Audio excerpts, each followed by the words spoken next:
la Universidad Autónoma de Barcelona, Unicinos y la Universidad de Malta. El profesor Chugurensky es también miembro de la Comisión Asesora de Barrios en Tempe y ha publicado numerosos libros y artículos sobre temas sociales. Menciono algunos de ellos, de próxima aparición en el 2019, Political Capital, Civic Education and Political Innovation en la Encyclopedia of Educational Innovation. En el 2018, On Professional Identities and Academical Fields, Social Pedagogy and Social Education, y Adult Education and Post-Secondary Institutions en el Alberta Journal of Educational Research en el 2018. Algunos apuntes de nuestro invitado en la noche de hoy. Doctor, muchas gracias por estar con nosotros y, por supuesto, lo escuchamos. Muchas gracias, Víctor. ¿Se escucha bien? No, porque tengo el... Sí, perdón. ¿Se escucha bien? Bueno, primero que todo, muchas gracias por la invitación. Estamos tan cerca aquí en Arizona y Hermosillo, compartimos el desierto de Sonora y es muy agradable estar aquí con ustedes. Lo primero que quisiera decir es que como mi plática va a ser sobre espacios inclusivos y democracia participativa, todos los que están allá lejos están súper invitados para venir más cerca y acercarse aquí a la mesa, si quieren. Yo tengo un problema. Yo viví la primera parte de mi vida en América Latina y la segunda parte de mi vida en países anglosajones. Entonces ahora ni hablo bien inglés ni hablo bien español. Entonces les voy a pedir una disculpa de antemano por mis problemas a veces para expresarme en español, y van a aparecer algunas diapositivas en inglés y aquí Víctor me va a ayudar a traducir cuando tenga problemas idiomáticos. Muchas gracias. Bueno, yo tengo aproximadamente unos 20 años trabajando sobre temas de democracia participativa. Comencé con el caso de Porto Alegre, en Brasil, una ciudad de 1.3 millones de habitantes, donde comenzó un ejercicio llamado presupuesto participativo, allá le dicen orçamento participativo, y después estuve trabajando en otras ciudades sobre este tema. Entonces ahora tengo algunas ideas que quisiera compartir con ustedes y sobre todo quisiera dialogar con ustedes sobre cómo ven ustedes esta problemática. Entonces esos son los tres temas sobre los cuales trabajo, que es la intersección entre democracia participativa, la participación ciudadana y la educación para la ciudadanía democrática. Trato de vincular también gente que trabaje en estos tres temas. Y justamente hace un tiempo organizamos un congreso en Arizona sobre este tema. Se llamó justamente Democracia Participativa, Participación Cívica y Educación Ciudadana. Sacamos un libro y lo voy a dejar aquí en la biblioteca para los que quieran consultarlo. El profesor Juan Pum nos acompañó y tiene también un artículo aquí. Algunos de los temas que vamos a tocar hoy es el índice. Vamos a empezar hablando de lo que algunos consideran la paradoja de la democracia. Luego vamos a hablar un poco de la participación ciudadana y las diferentes formas en las que se expresa la participación ciudadana. Después vamos a hablar de la democracia participativa, algunos de los logros, algunos de los desafíos y las limitaciones.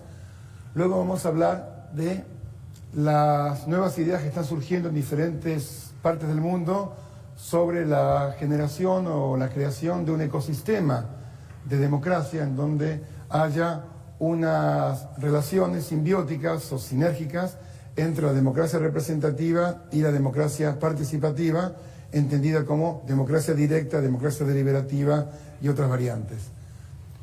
Si da tiempo, por eso lo puse en itálicas, en cursivas, podemos hablar del panorama internacional, sobre todo el Observatorio Internacional de la Democracia Participativa, que va a tener su reunión próxima dentro de muy poco tiempo, a fines de noviembre, en Barcelona, y sobre lo que se llama la Open Governance Partnership, que sería la sociedad de los gobiernos abiertos.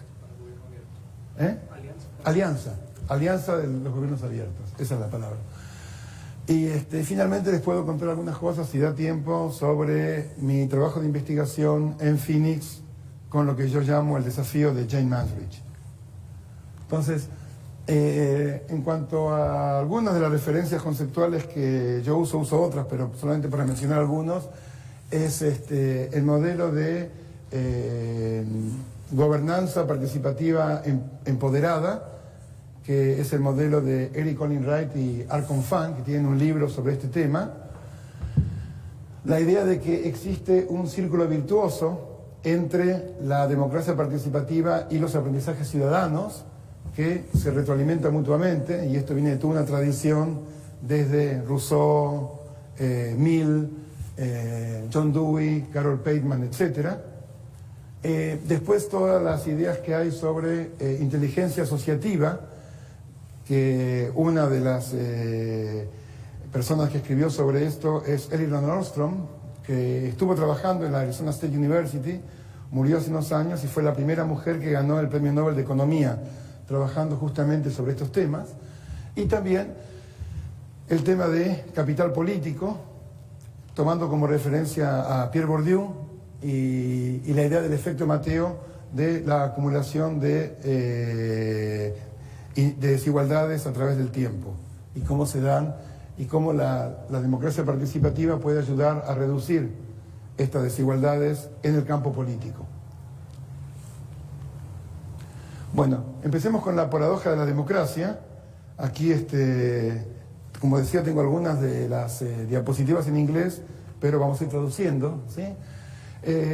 Los que tienen más edad en esta sala se recordarán que en los años 50 y 60 estaba muy en boga la teoría de la modernización, que luego fue refutada o desafiada por la teoría de la dependencia, las teorías de World System, de Wallerstein, etc. Pero estos autores de la teoría de la modernización de los años 50 argumentaban que, o predecían, que con mayores niveles de educación y mayores niveles de educación y de acceso a la información, iba a incrementarse notablemente la calidad de las democracias en el mundo. La paradoja es que ahora tenemos los niveles más altos de educación escolarizada en todo el mundo, en toda la historia de la humanidad. Tenemos los más altos índices de acceso a la información en la historia de la humanidad, en la palma de la mano, literalmente, ¿sí? Y sin embargo, tenemos tasas de abstencionismo muy altas y tenemos niveles récord de desconfianza en los partidos políticos, en las instituciones políticas, y en algunos casos inclusive en el sistema de gobierno democrático. Entonces, para mostrar algunas de los datos sobre esta aseveración de que estamos en un momento de lo que algunos llaman la deconsolidación de la democracia, hubo una encuesta sobre confianza en las instituciones democráticas, instituciones políticas, una de las más grandes que hizo la BBC con Gallup en el 2005. Entrevistaron a 50.000 personas de 68 países y lo que salió ahí es que 2/3 partes de los encuestados no pensaba que su país está gobernado por la voluntad de la gente. Menos de la mitad pensaban que las elecciones en su país eran libres, y los políticos fueron el grupo con menos índices de confianza, inclusive abajo de los militares, de líderes militares, religiosos y empresariales. Esto fue en 2005, uno piensa, bueno, las cosas quizás mejoraron. Bueno, Esta es una de las últimas que salió ahora, un índice de percepción de la democracia, publicado hace poquito, 2018, y acá hubo 125.000 respondientes de 50 países, fue inclusive más grande que la anterior había 50.000, ahora hay 125.000, y salieron resultados, hallazgos más o menos similares. 51% de los encuestados dijeron que no tienen voz, ¿sí?, en las políticas de gobierno, y 58% dijo que los gobiernos no actúan en el mejor interés de la gente, del pueblo. Y la conclusión que sacó ese informe es que las democracias están perdiendo los corazones y las mentes de los ciudadanos, y que los encuestados tienen poca fe en que el gobierno, ¿sí?, es el gobierno de la gente y para la gente.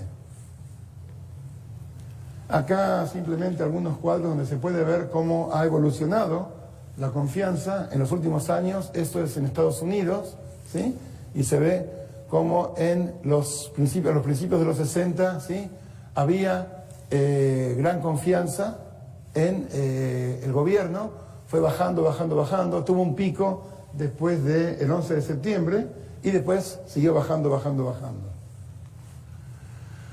Acá se puede ver también confianza, ¿sí?, en instituciones políticas y otras instituciones, y ven abajo de todo el Congreso. Esto es Gallup, el Congreso es el último, ¿sí?, con menos del 10%.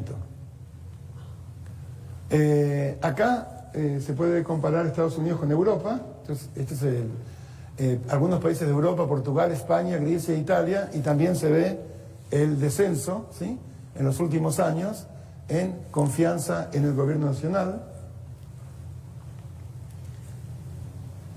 Y aquí le preguntan a la gente si viven en un país que está gobernado democráticamente, y ven una diferencia por las cohortes de nacimiento, ¿sí? La gente con más joven... no, este es Europa y Estados Unidos, perdón, este no es el de Europa y Estados Unidos, y se ve que hay también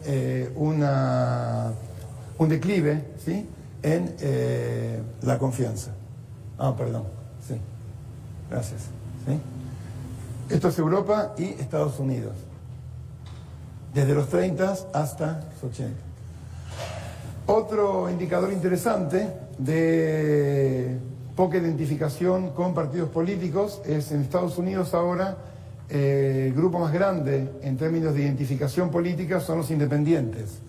Si se ven ahí, 31% de los ciudadanos de Estados Unidos se autodefinen como demócratas, 25% como republicanos y 44% como independientes. Ese es otro factor, otro síntoma, ¿sí?, el crecimiento de los independientes. Y acá se ve cómo los independientes han crecido, ¿sí?, significativamente desde los 80. Y hay toda una serie de teorías sobre el crecimiento de los independientes. En algunos países el 80 o el 90% de los ciudadanos no se identifican con un partido político, que tiene que ver con esto de sentirse fuera del proceso político. En Estados Unidos también, misma historia, ¿sí? 53% dijo que había perdido confianza en los políticos, ¿sí?, y 11% tienen una visión positiva del Congreso. En Arizona, que está acá al lado, lo mismo, 10%. Y acá ven en Arizona, ¿sí?, 10% creen que no tienen confianza en el gobierno. Y esto es interesante, solo 12% de la gente en Arizona cree que la gente tiene o se protege en comunidad, o tiene la intencionalidad de cuidarse los unos a los otros, que me pareció relacionado con lo que comentó Juan Pum esta mañana sobre el capital social de Putnam.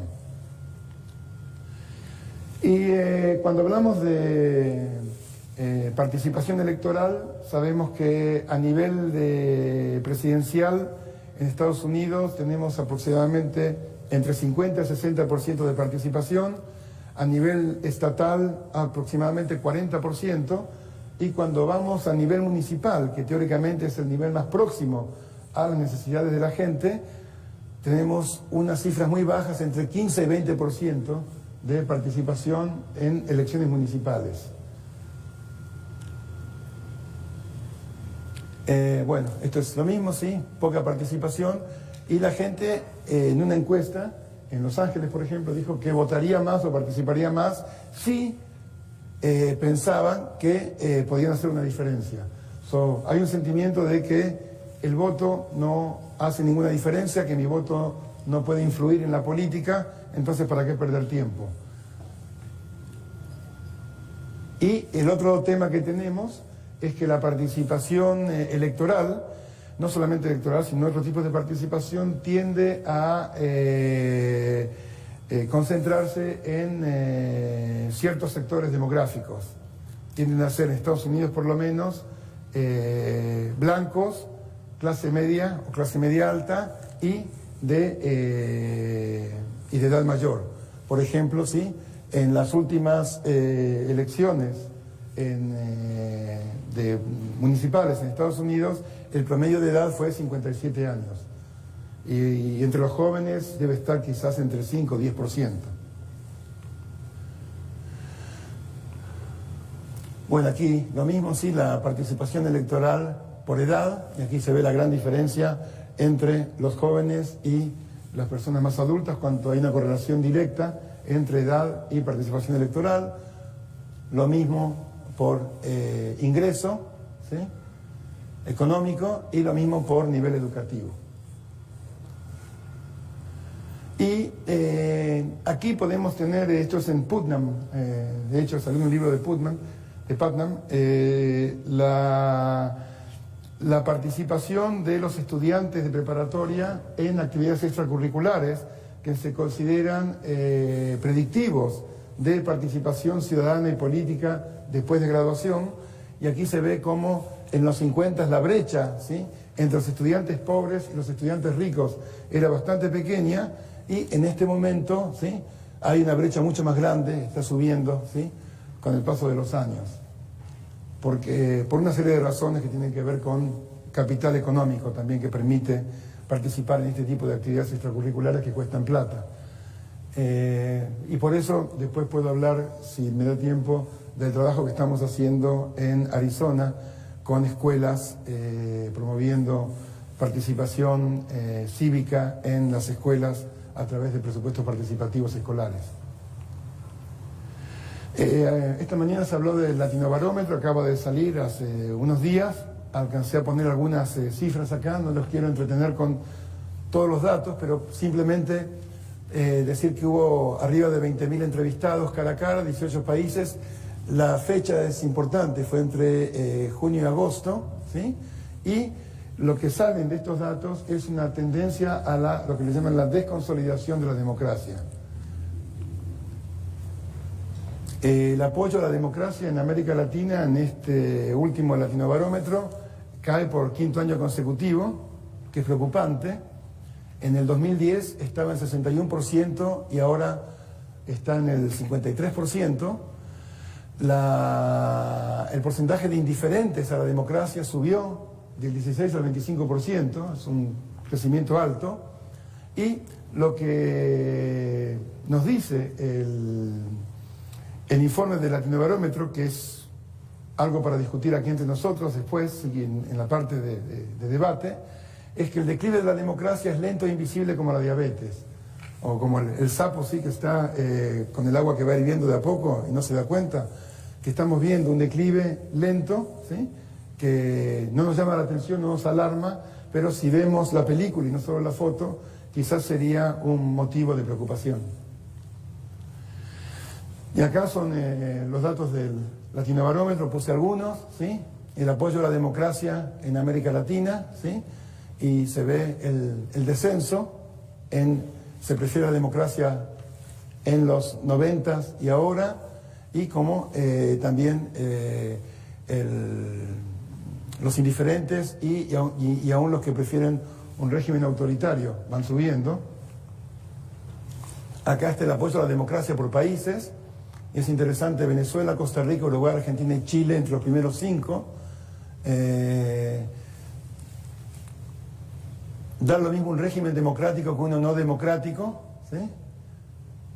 Acá se puede ver una correlación entre situación económica del país, ¿sí? Y la confianza que existe en la democracia para resolver esos problemas. Si los problemas económicos básicos y la calidad de vida no es buena, la gente puede pensar que la democracia no está dando resultados. Hay una frase famosa de Alfonsín que con la democracia se come, se educa, etcétera, ¿sí? Se cura, se come y se educa. Y en ciertos países esa proposición está siendo cuestionada por los ciudadanos, porque no siempre se come, se cura y se educa. Acá tenemos la satisfacción con la democracia total, y vemos también las mismas tendencias. La idea de que se gobierna para unos cuantos, ¿sí? Grupos poderosos en América Latina, también vemos que ha subido del 71 a 79, en algunos países es muy alta, Brasil 90%, ¿sí? México aparece ahí, acuérdense de la fecha también que se hizo esto, ¿sí? Se gobierna para el bien de todo el pueblo, también ven cómo ha bajado mucho, ¿sí? Y aparece Brasil con el 7%. Confianza en instituciones, lo mismo, ¿sí? Lo mismo que salía antes en las internacionales, aparece en América Latina. Partidos políticos abajo de todo, ¿sí? Congreso, gobierno, Congreso y partidos políticos abajo. Policía, Fuerzas Armadas e Iglesia arriba de todo. Eso puede explicar también de alguna manera el efecto Bolsonaro, ¿sí? Confianza en los partidos políticos, otra vez, ¿sí? Los más altos están en Uruguay, Paraguay y Ecuador. Confianza en gobierno, ¿sí? También se observa desde el 2010 un declive. Y después empiezan a preguntar sobre personeros involucrados en actos de corrupción, ¿sí? Y aparecen, la pregunta puede ser algunos o ninguno, o todos o casi todos, ¿sí? Y arriba aparecen parlamentarios, presidentes y funcionarios, consejeros del gobierno local un poco menor, y después empiezan otros sectores, líderes religiosos, empresarios, empleados públicos, aparecen al fondo de la tabla, lo cual es consistente con la que veíamos anterior de confianza en diferentes instituciones. Acá está la brecha, ¿sí? Entre satisfacción con la democracia y la pregunta si la democracia es la mejor forma de gobierno, lo que le llaman la democracia churchilliana, ¿sí? Que es la mejor forma de gobierno excepto todas las demás. Y en Brasil particularmente es interesante ver que en el 2016, ¿sí? Solamente 1/3 de la población apoyaba la democracia, un gran declive desde el 54% el año anterior, y arriba de la mitad dijo que no le preocuparía tener un gobierno que no sea democrático, siempre y cuando resuelva los problemas de la gente. Y en el 2017, 52% confiaba en la policía, pero solo 10% aprobaba a los políticos. Otra vez, si uno mira estos datos y ve las elecciones en Brasil, puede establecer alguna conexión entre estas percepciones y el voto. Entonces, para ir sintetizando esta primera parte, el problema que tenemos es lo que se llama, lo que algunos autores llaman la desconsolidación de la democracia, que de alguna manera refuta esta idea que existía desde hace mucho tiempo, que la democracia se iba consolidando a través del tiempo, desde la Revolución Francesa y los diferentes países, la democracia se iba perfeccionando, consolidando, etc. Y que la democracia era un camino de ida. Y acá están diciendo, cuidado, que puede ser un camino de ida y vuelta.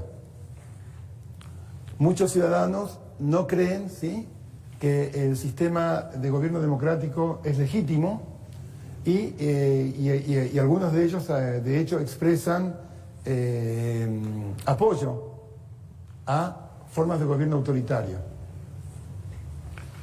Y la idea es que la desconsolidación de la democracia es conceptualmente distinta, ¿sí?, a la evaluación que uno puede hacer de cómo funciona la democracia o qué está pasando en el país en el que uno vive.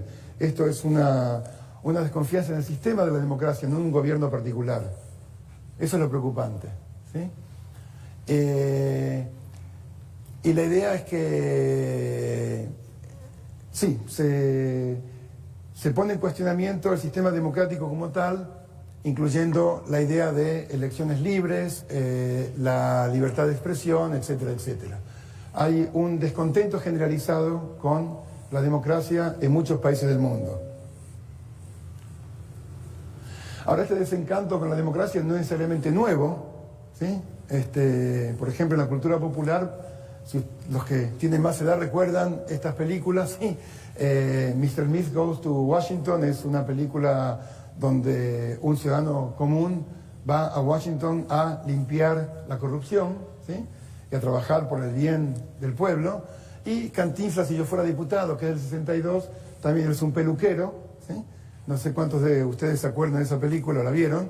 Es un peluquero que también protesta contra la corrupción que existe en el Congreso y trata de promover políticas que ayuden al pueblo. Entonces no es un fenómeno necesariamente nuevo, pero sí lo que ha pasado, si uno ve las encuestas, es que ha crecido el descontento con la democracia como forma de gobierno en diferentes partes del mundo.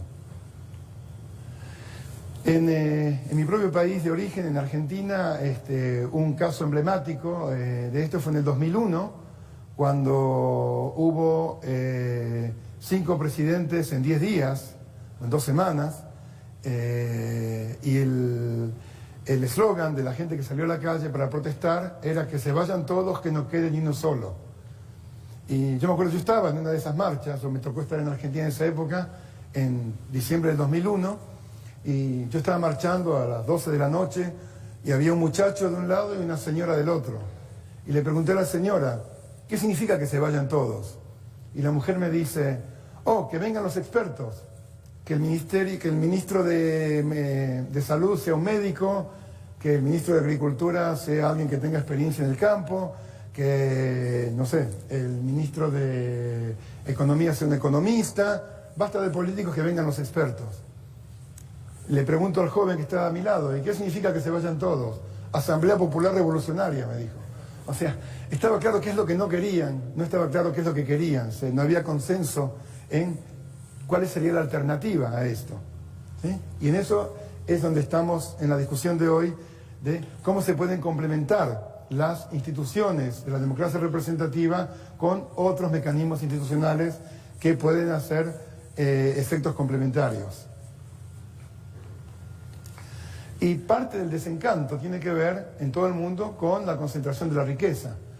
El estudio de Oxfam, ¿sí?, nos dice que la riqueza se ha concentrado cada vez más. Las 80 personas más ricas del mundo entrarían en un bus, ¿sí? Y ahora son menos inclusive, cada vez van quedando menos, creo que son 30 o 40 en el último informe. Las riquezas se van concentrando y la concentración de la riqueza también genera cierta insatisfacción con la democracia para promover una sociedad más justa. La gente no solo piensa en los mecanismos formales de la democracia, pero cuáles son los productos de la democracia para la satisfacción de la calidad de vida. Entonces, tenemos el tema de la baja confianza y una de las preguntas justamente con la concentración económica es qué pasa con la democracia entre elecciones. Nosotros vamos a votar en lo que se llama en inglés ballot box democracy, la democracia de las urnas. Vamos a votar cada 6 años, en México cada 4 años en otros países, nos vamos a la casa, vemos la política por televisión desde el sofá del living, ¿sí? Y a los 4 años o 6 años volvemos otra vez a votar. Y en el medio somos espectadores de lo que sucede. Y mientras nosotros somos espectadores, ¿qué es lo que pasa? ¿Sí? Y acá hay 2 ejemplos de estudios recientes de algunas de las cosas que pasan cuando nosotros no prestamos atención. Una tiene que ver con las preferencias políticas y las políticas que actualmente, las políticas reales. Y el segundo tiene que ver con el lobbying, el cabildeo. El estudio sobre rendición de cuentas fue un estudio con casi 2.000 políticas en Estados Unidos y estos investigadores tenían 3 sectores. Buscaron las preferencias políticas de 3 actores. El 10% más rico de la población, la gente con ingresos promedio y ciertos grupos de interés. Hicieron un análisis multivariado y ¿qué encontraron? Que hay una relación muy grande, muy directa, entre las preferencias de las élites económicas y los grupos de poder y las políticas de Estado que fueron promulgadas, y muy poca relación entre las preferencias políticas de los ciudadanos comunes y las políticas que han sido promulgadas. Entonces la conclusión, ¿sí?, es que las élites económicas y los grupos organizados que representan a los intereses empresariales tienen más impacto sustantivo en las políticas públicas y los ciudadanos promedio tienen poca influencia. Entonces, eso también genera desencanto con la democracia. Y aquí está la cita del trabajo. El trabajo sobre el lobbying fue un estudio con 93 corporaciones y ahí hicieron un estudio sobre el cabildeo sobre un impuesto particular, y lo que encontraron es que invirtieron 282 millones, pero recibieron a cambio, gracias a esta exención impositiva, 62 billones. Entonces, el retorno que tuvieron por la inversión fue prácticamente por cada dólar $220. Entonces, esto es lo que pasa cuando no prestamos atención, cuando la democracia sucede, ¿sí? Lo que pasa con la democracia entre elecciones cuando nosotros estamos en nuestras casas. La tasa de retorno de la inversión fue de 22.000%. ¿Sí? Hay muchos más ejemplos, solo me quedo con estos dos para darles una idea de cuáles son los problemas. Entonces, resumiendo toda esta primera parte, tenemos un problema. ¿Cuál es el problema? Tenemos bajas tasas de participación electoral, particularmente a nivel local. Tenemos poca satisfacción con la calidad de la democracia, poca confianza en los políticos y en las instituciones políticas, poca confianza en la capacidad de la gente para participar. Cuando preguntan los políticos y la gente misma no creen que tienen la capacidad para participar efectivamente, pocos niveles de participación cívica y política, una excesiva influencia en términos comparativos de grupos más poderosos, particularmente grupos económicos más poderosos, pocas oportunidades reales, ¿sí?, significativas para que la gente pueda influenciar o influir decisiones que los afectan, pocos canales para que un ciudadano ordinario, ¿sí?, pueda participar, y en general, ¿sí?, es un debilitamiento del contrato social, volviendo a Rousseau, entre gobernados y representativos, y los representantes, entre representantes y ciudadanos, ¿sí? Es lo que en la literatura se conoce como el déficit democrático. ¿Por qué este déficit democrático? Y yo no voy a extenderme en esto, pero hay muchas razones, simplemente voy a mencionar 2 razones.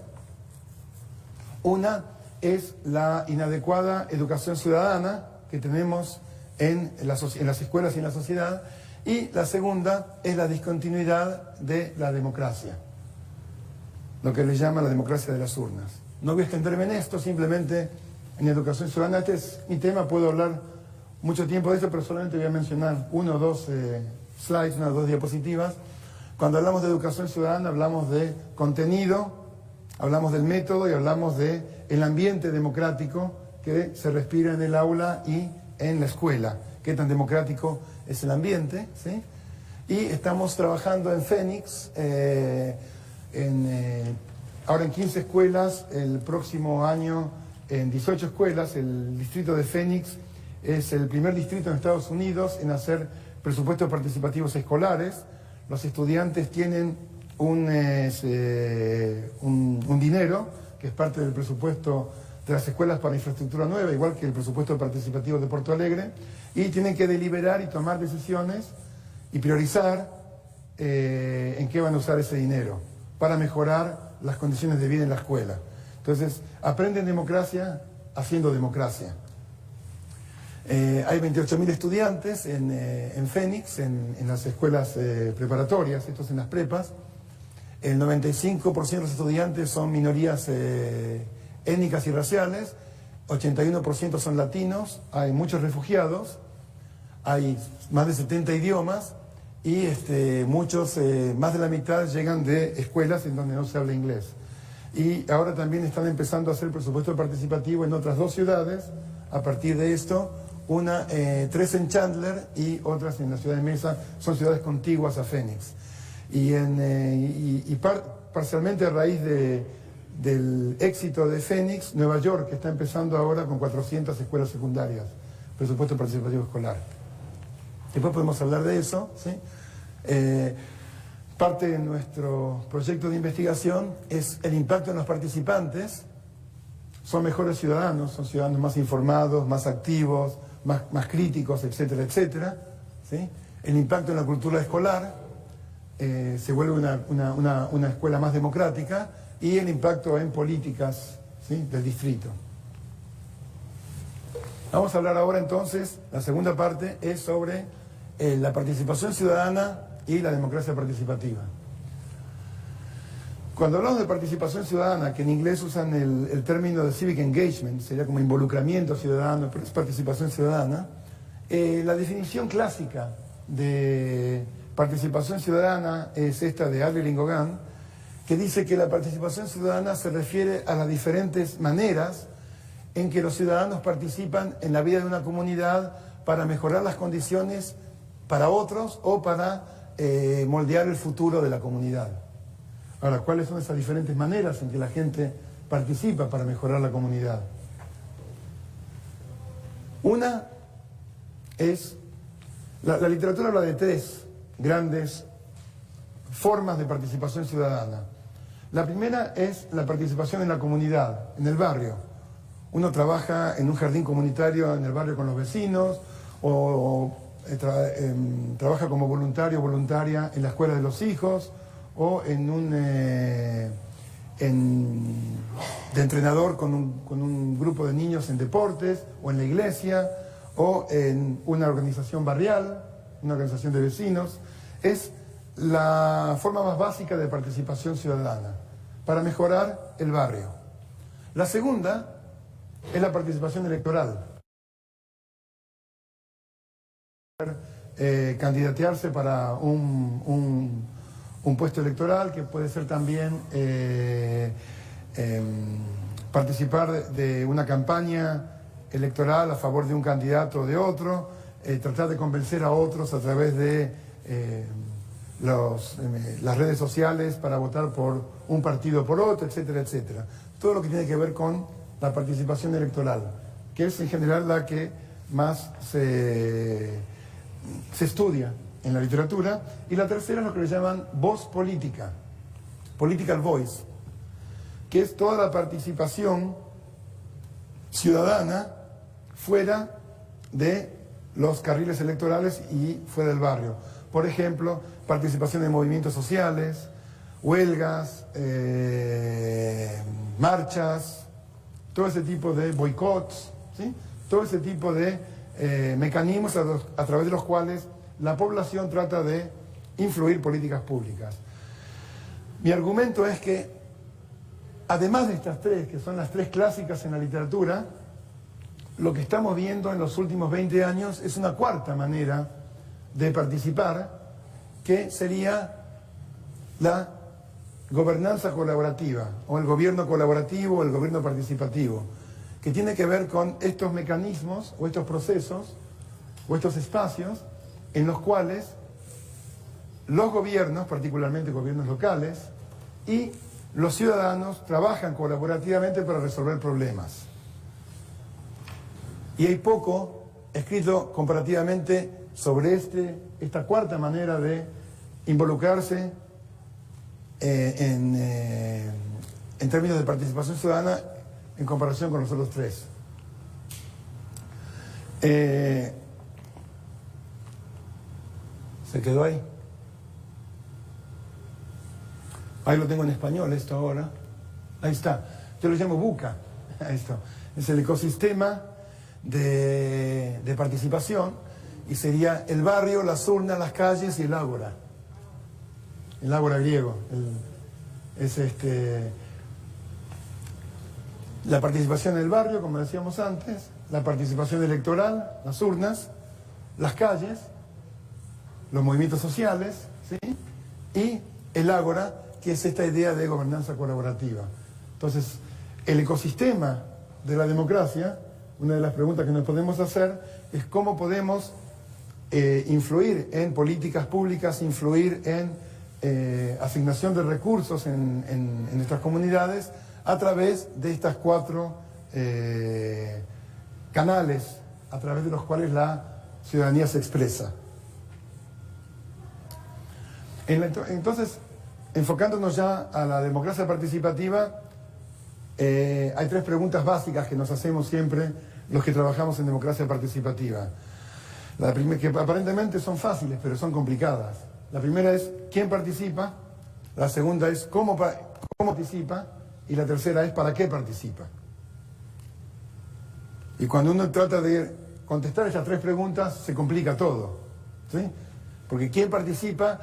Tiene que ver con el diseño de procesos, tiene que ver con mecanismos de selección, de inclusión de participantes, tiene que ver con garantizar la diversidad de los participantes, cómo trabajar con ciudadanos organizados en movimientos sociales, organizaciones barriales, versus lo que se les llama ciudadanos sueltos, que no están organizados, ¿sí?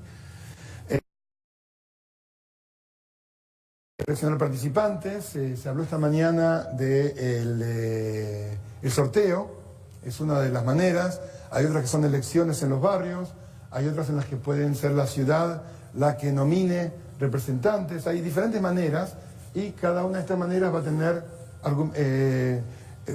fortalezas y aspectos problemáticos.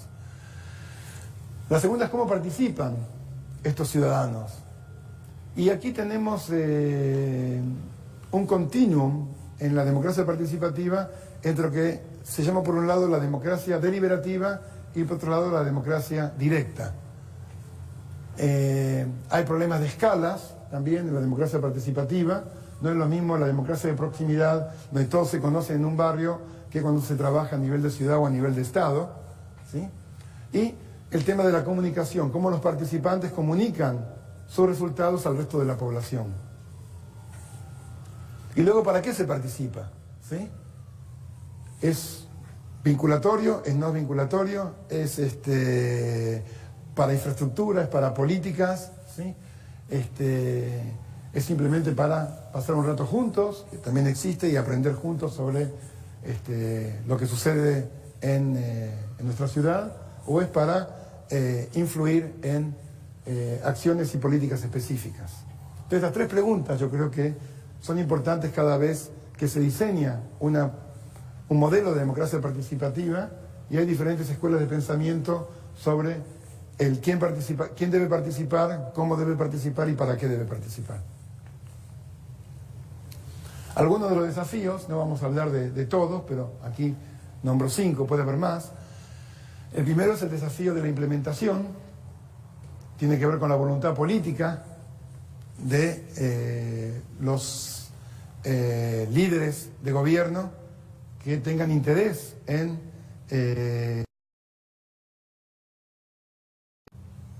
procesos de participación, y también una sociedad civil organizada que también lleve adelante esa propuesta. Y la implementación tiene también la problemática de mantenerse en el tiempo. No es lo mismo organizar un cabildo abierto un viernes a la noche para discutir un tema y nos vamos todos a casa, que organizar un proceso que dura. ¿Sí? Cuando hablamos de implementación estamos hablando de procesos continuos de implementación que se repiten anualmente. Y cuando hay cambios de gobierno, ¿sí?, se produce problemas en la continuidad de la implementación. Y después, otro tema en la implementación es que la democracia participativa no se da en un vacío. Hay que tener procesos e infraestructura para eso. Y eso requiere esfuerzos, requiere recursos materiales y humanos, ¿sí? Entonces el desafío de la implementación es complicado.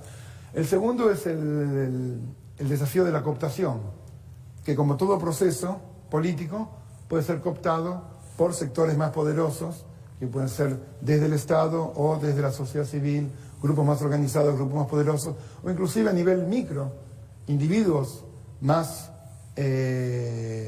con más capital cultural pueden dominar una discusión, ¿sí? El tercero es el desafío de la desigualdad. Como decíamos antes, en muchos países del mundo los que más participan son los sectores que tienen más alto nivel de educación, tienen más alto nivel económico y tienen más tiempo, tienen más edad. Muchas veces los jubilados son los que más participan. Fue el caso del presupuesto participativo en varios países de América Latina, incluyendo Porto Alegre y Montevideo. Entonces hay un problema ahí con los jóvenes, que tienden a participar menos. Entonces hay desigualdades económicas, desigualdades por edad, etcétera, etcétera. Y otro desafío es el desafío de la trivialidad. ¿Cómo lograr que estos procesos participativos sean sustantivos? Que lo que se discuta sea algo sustantivo para la comunidad. No se trata, es el ejemplo que dan siempre de vamos a discutir de qué color se pintan las bancas de los parques. No se trata de eso, ¿sí? Se trata de decisiones que afectan la vida de la gente. Y hasta dónde termina la trivialidad, dónde empieza lo sustantivo, es otro debate. Y finalmente, tiene que ver con el ecosistema este que hablábamos antes, la articulación con la democracia representativa y la articulación entre democracia directa y democracia deliberativa, que eso recién estamos en la infancia de estas relaciones. No voy a hablar de esto, tiene que ver con los valores que se contemplan muchas veces en la democracia participativa, solo los voy a nombrar. Es la legitimidad, hay menos conflictos, ¿sí?, cuando la gente puede participar en decisiones que los afectan. Hay un gobierno más efectivo, porque se trata de resolver los problemas de la gente que son identificados por la gente misma, y la gente a veces trabaja en la coproducción de soluciones. El otro valor es la justicia, ¿sí?, cómo reducir la influencia de grupos minoritarios y poderosos y tener más influencia de grupos que normalmente están marginalizados, tanto en la deliberación como en la toma de decisiones. Y finalmente una voz de alerta, ¿sí?, de que siempre existe el riesgo de cooptación, ¿sí?, en la democracia participativa. Entonces, la siguiente pregunta es la pregunta que le dicen en inglés, and so what, y el impacto, y para qué se hace todo esto. Bueno, hay por lo menos tres, debe haber muchos más, pero por lo menos tres áreas que podemos discutir. Una es la calidad de democracia, la calidad de la democracia, mejora la calidad de la democracia. Estos procesos mejoran la calidad institucional de la democracia. La segunda es la calidad de vida en las comunidades, mejora la calidad de vida de la gente. Y la tercera es la calidad de los participantes. A través de esta participación son mejores ciudadanos, en el sentido de ciudadanos más informados, más críticos, más participativos, tanto a nivel individual como colectivo. Y cuando hablamos de gobernanza colaborativa, estamos hablando de lo que se denomina en la literatura invited spaces, que no sé cómo traducirlo, sino como espacios inclusivos, espacios que inviten a la gente a participar, porque la gente, en la literatura sobre voluntariado, cuando le preguntan a la gente por qué usted no trabaja como voluntario en cualquier lugar, dice porque nadie me invitó. Sí, muchas veces es la respuesta más frecuente. Entonces, tienen que ser espacios que den la bienvenida a la gente, espacios donde la gente se sienta acogida, ¿sí? Y estos espacios normalmente se dan a nivel local, a nivel barrial inclusive. El segundo principio es que el gobierno y los residentes trabajan juntos para resolver problemas y aquí tenemos abordajes tradicionales en esta gobernanza colaborativa y abordajes más recientes. Los abordajes más tradicionales es lo que en inglés le llaman el Town Hall Meeting, que es algo así como el cabildo abierto en español, que son foros grandes donde le dan un micrófono a la gente hace cola y habla por 3 minutos sobre algún problema que tenga, ¿sí? Y después habla otra persona, pero no hay realmente un diálogo. Y en los últimos 20 años ha habido gran experimentación en todo el mundo con formas más creativas, donde la gente puede participar en deliberación y en toma de decisiones. Este es el modelo tradicional, que les decía, del Town Hall Meeting o del foro, donde están los oficiales electos o los representantes o agentes de una agencia de gobierno, que son los que tienen el conocimiento y son los que hablan, y del otro lado está la gente que le da la espalda los unos a los otros. Y en el otro modelo, el modelo más participativo, tienen espacios donde la gente pueda verse cara a cara y pueda dialogar sobre los problemas y las ideas de cada mesa se van acumulando y les van dando respuesta a la gente sobre las ideas que van surgiendo y se van acumulando, ¿sí? En el modelo tradicional, ¿qué es lo que tenemos? Tenemos silencio o ruido. Normalmente lo que pasa, si uno va, al menos en mi ciudad, a un cabildo abierto, normalmente está vacío, hay 2, 3 personas, 5 personas, 10 personas, que son los que tienen algún proyecto específico, le llaman el pet project. Tienen algo que ellos quieren que suceda, entonces recurrentemente van ahí. Algunos les llaman professional citizens, ciudadanos profesionales, que son los que siempre van y cuando le preguntan a la gente, a la gente del gobierno local, ¿usted qué opina de la participación? No, dice, a mí no me gusta la participación porque están pensando en estas 10 personas que son muy agresivas a veces y tienden a confrontar. Y después, lo otro que pasa es cuando hay un tema muy grande en la comunidad, normalmente sucede con los NIMBYs, que le llaman, que son Not in My Backyard, cuando hay gente que no quiere que haya cierto tipo de construcción en su barrio o lo que sea, o hay un tema controvertido en la comunidad, ahí sí, va todo el mundo, gritan, se enojan, etcétera, etcétera, y después cada quien a su casa y volvemos al silencio. Sí, pasamos del silencio al ruido, ese es el modelo tradicional que tenemos en muchos países.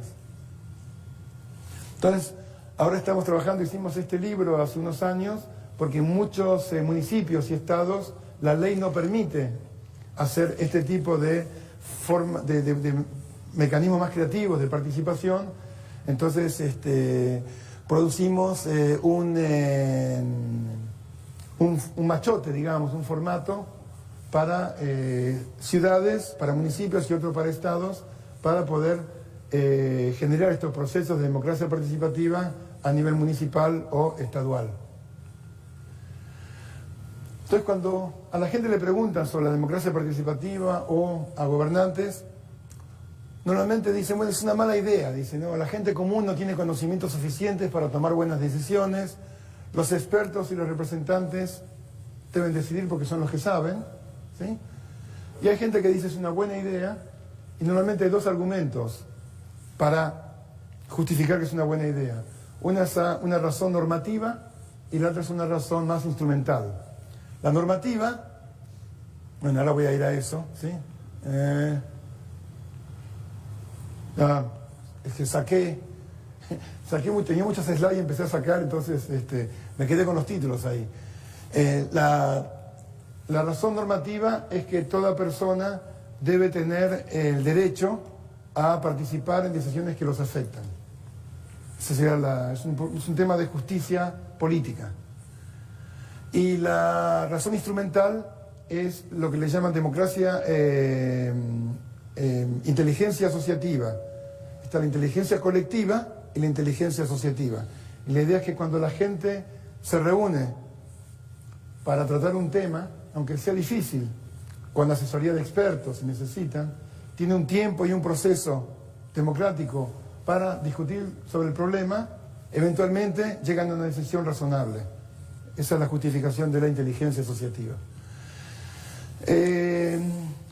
Sobre esta experimentación que se está dando en los últimos años, en el año 2006, Graham Smith, de Power Inquiry en Inglaterra, sacó este libro que está disponible en la internet, que es interesante. Son 57 innovaciones democráticas, y él hizo un recuento de diferentes innovaciones, y son 1 o 2 páginas por cada innovación. Hay innovaciones electorales, innovaciones de cogobierno, etcétera, etcétera. Y hizo una evaluación de estas 57 tomando en cuenta 5 criterios. Los 5 criterios son inclusión, forma de involucramiento, la incidencia en la toma de decisiones, la transferabilidad y los recursos que deben asignarse a estos mecanismos. Y de los 57, los 3 que salieron como innovaciones democráticas excepcionales fueron el presupuesto participativo, la Asamblea Ciudadana de Canadá en British Columbia, en la Columbia Británica, para el sistema electoral, y la tercera fue los referéndums de Suiza. Fueron los 3 ejemplos que encontraron en este estudio como innovaciones excepcionales. Y aquí es lo que decía antes, ¿sí? Que cuando hablamos de democracia participativa normalmente estamos hablando de al menos de 2 cosas diferentes. Una es la democracia deliberativa y otra es la democracia directa. Un ejemplo de democracia deliberativa, en nuestra universidad tenemos un grupo que hace un proyecto que se llama Diálogo Civil, que es muy interesante. Toman un tema controvertido en la comunidad, que se esté discutiendo en la legislatura en ese momento, o no, pero puede ser un tema candente, o que sea un referéndum, ¿sí? Y llaman al público a discutir. Puede ser la legalización de la marihuana, puede ser el matrimonio igualitario, puede ser el tema de migración, puede ser cualquier tema, ¿sí? Reducir la edad del voto a los 16 años, lo que se les ocurra. Y en lugar de tener un debate entre 2 personas, que tiende a ser muy confrontativo, lo que hacen es que ponen 5 sillas en el frente. Y le piden al público, le dan un statement, que es una afirmación, un texto, que es, por ejemplo, no sé, la universidad estaría mejor, más segura si les permitieran a los estudiantes traer armas, por ejemplo. Una afirmación de este tipo. Y la gente puede sentarse desde estoy de acuerdo totalmente, estoy de acuerdo moderadamente, neutro o indeciso, en desacuerdo moderadamente y en desacuerdo total. Es una escala Likert humana, básicamente. Y la gente gente del público se posiciona en estas 5 sillas y un facilitador les pregunta por qué se sentaron en esa silla. Los primeros 5 o 10 minutos es esta conversación entre el facilitador y los participantes. Luego los participantes discuten entre sí y luego se abre al público. La gente sale con mucha más información y con mucha más criticidad sobre el tema. Algunos cambian de opinión, a veces se hacen encuestas pre and post para ver si la gente cambia de opinión, y muchos cambian de opinión a partir del debate, ¿sí?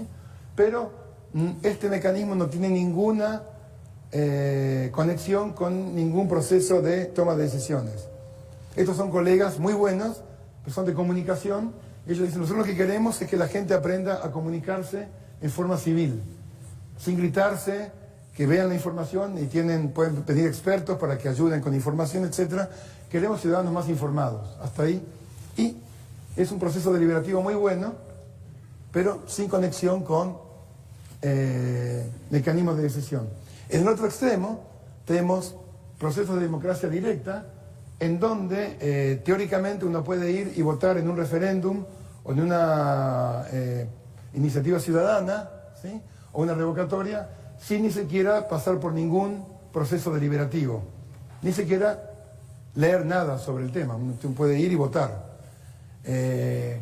Entonces, la pregunta es, bueno, y la democracia representativa también pasa algo de eso, porque cuando uno va a votar por un candidato o por un partido, tampoco se le pide se hace un examen de conocimiento previo. Entonces, esto vale tanto para democracia directa como por cualquier voto, ¿sí? Entonces, la pregunta es, ¿cómo se pueden conectar? Esta es la pregunta del millón, ¿no? ¿Cuáles son las mejores formas de conectar procesos deliberativos y procesos de democracia directa? Y estos dos mecanismos que aparecen mencionados en el libro de Beyond the Ballot son dos que, por lo menos, tienen potencial para generar esta interacción. Uno es el presupuesto participativo, que ahí es Participatory Budgeting, que está más del lado de democracia directa, pero tiene procesos deliberativos. Y el otro son lo que le llaman asambleas ciudadanas, o en Estados Unidos le llaman Citizen Initiative Review. Después podemos hablar de eso en las preguntas, que serían revisión de iniciativas ciudadanas, que es por sorteo. Son grupos de entre 11 a 30 personas, depende el modelo, que representan la demografía del lugar y que discuten entre 5 días para la Citizen Initiative Review hasta 9 meses para las asambleas ciudadanas, que pueden tener hasta 100 personas porque representan diferentes distritos electorales.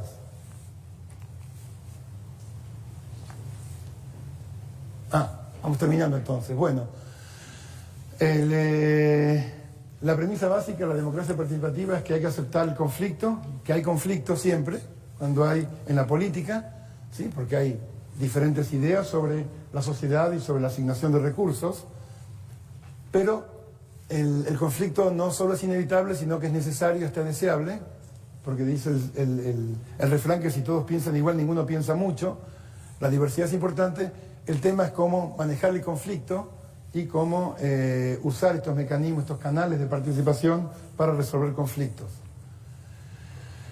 Iba a decir algunas cosas sobre el presupuesto participativo. No sé cuántos de ustedes ya conocen sobre el presupuesto participativo. Si es conocido, me sigo de largo, si no hago un resumen rápido. Es un proceso democrático de deliberación y toma de decisiones y monitoreo de recursos sobre una porción del presupuesto, y puede darse a nivel municipal. Normalmente es municipal, pero puede darse en otras instancias, en escuelas, en universidades, en vivienda pública, etcétera, etcétera. Es una puerta de entrada. El presupuesto participativo y estos espacios no son el destino final. La idea es que estas son puertas de entrada, estos espacios de acogida, donde la gente pueda empezar a tener experiencia participativa y a partir de ahí empoderarse y crecer en sus espacios de participación, ¿sí? Y la idea es que la idea pueda tener, los vecinos puedan tener una presencia cuando no se sienten representados por sus representantes. Esto es Rosario, en Argentina. Algunas características: la autorregulación, tienen su reglamento interno, flexibilidad, el reglamento se puede cambiar, normalmente es vinculante. Es una puerta de entrada, como decía, a la interacción con la ciudadanía y genera capital social y capital político. Acá están las dos lógicas: la justicia política y la eficacia, todo el tema de la razón normativa y la razón instrumental, que es the right thing to do y the smart thing to do. Estas son algunas de los resultados de investigación sobre el presupuesto participativo, que mejora la vida de la gente, pero también cambia a la gente, ¿sí? Aparece el tema de la conciencia colectiva, la apropiación del territorio, el encuentro con el otro y aprender a priorizar, que es parte de la política, ¿sí? Cómo manejar el tema de los trade-offs y la asignación de recursos, que es la base de la política pública. No voy a hablar de esto, después si quieren hablamos de esto, es también el tema de democracia directa y deliberativa, me lo paso. ¿Cuál es el rol de los consejeros? Esto es Porto Alegre. Una sola cosa rápida sobre Porto Alegre es que además de los presupuestos participativos regionales, que es por asignación de recursos a nivel local, también tienen presupuesto participativo temática para priorización de políticas públicas en salud, en vivienda, transporte, en educación, desarrollo económico, etc. Es una cosa interesante esa. ¿Cuál es el papel de los ciudadanos en el presupuesto participativo? Elaboran reglamento para el proceso, diagnostican, proponen, deliberan, toman decisiones y eligen representantes y después monitorean la ejecución. El papel de los funcionarios, cada quien tiene su papel diferenciado en estos procesos. Condiciones propicias para un buen presupuesto participativo, desde la voluntad política y la sociedad civil organizada hasta otras características que aparecen ahí. Si tienen preguntas, después volvemos a estas diapositivas. El tema de la regularidad y la claridad. Este es el otro tema de discusión, la proximidad, el tema de la democracia de proximidad y la empatía. Las etapas que existen en el presupuesto participativo, desde las asambleas barriales hasta el seguimiento y ejecución de obras y de proyectos, la divulgación. Estos son algunos casos, como el de Morón en Argentina, el de Rosario.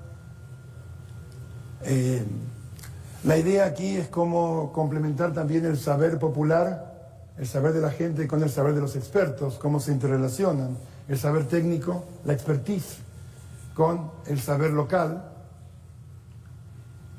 Y esto no me voy a dar tiempo para hablar, pero son 5 tensiones, solo menciono el título y después si quieren volvemos. Hay 5 tensiones, la primera es la protesta versus la propuesta, que la gente al principio entra a protestar y la interacción con el gobierno siempre se caracteriza por la protesta. Entonces, las primeras reuniones del presupuesto participativo tienden a tener una dinámica de protesta más que de propuesta, y cómo ir manejando eso. El segundo es, como decía antes, deliberativa y directa. La tercera tensión, saber local y de expertos.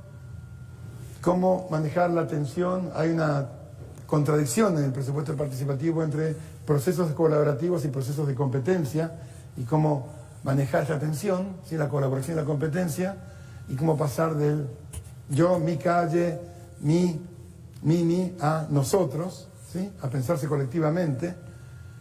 Y la integración y la fragmentación es la última tensión. 4 tesis sobre el presupuesto participativo, 10 logros del presupuesto participativo. Yo solo quisiera decir, de estas 10 logros que aparecen en la literatura, el último es el que trabajo yo en mi investigación, que tiene que ver con la Escuela de Ciudadanía, con un espacio prefigurativo de cómo podría ser algunos procesos democráticos en el futuro, y la idea de que se aprende democracia haciendo democracia, y cómo se van formando nuevos ciudadanos, nuevas capacidades, actitudes, valores, etc. Entonces esta es la idea, que hay un círculo virtuoso entre la democracia participativa y los aprendizajes ciudadanos. Este es el bus que usan en Porto Alegre, después les cuento cómo funciona, donde los delegados, antes de comenzar su mandato, recorren los diferentes barrios, y después cuando negocian recursos y cuando discuten recursos saben lo que pasó en ese barrio y tienen empatía, y después les puedo contar lo que pasa cuando no sucede eso, y después les puedo contar anécdotas sobre esto. 10 desafíos en el presupuesto participativo que pueden extenderse a la democracia participativa. Bastantes desafíos y hay más. Aquí ya hablaría de los desafíos, no voy a hablar de los desafíos.